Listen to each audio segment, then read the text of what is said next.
அனைவருக்கும் வணக்கம்.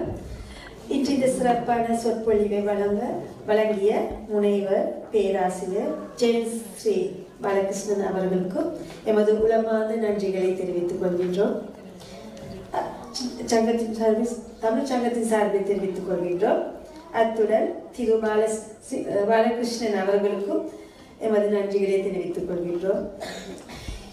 இவர்களை இன்றைய நிகழ்வுக்கு அழைத்து வந்த திரு சிவா பிள்ளை அவர்களுக்கும் எமது நன்றிகளை தெரிவித்துக் கொள்கின்றோம். அத்துடன் ஆர்வத்துடன் சொற்பொழிவை செவிமடுத்திய பெற்றோர்கள் அனைவருக்கும் எமது நன்றிகள். இவ்வாறான சொற்பொழிவுகளை தொடர்ந்தும் வரும் காலங்களில் லண்டனுக்கு வரும் போது எங்களுக்கு கட்டாயமாக எமது பாடசாலைக்கு வந்து சிறப்பு சொற்பொழிவுகளை வழங்க வேண்டும் என்று கேட்டுக்கொண்டு விடைபெறுகிறோம்.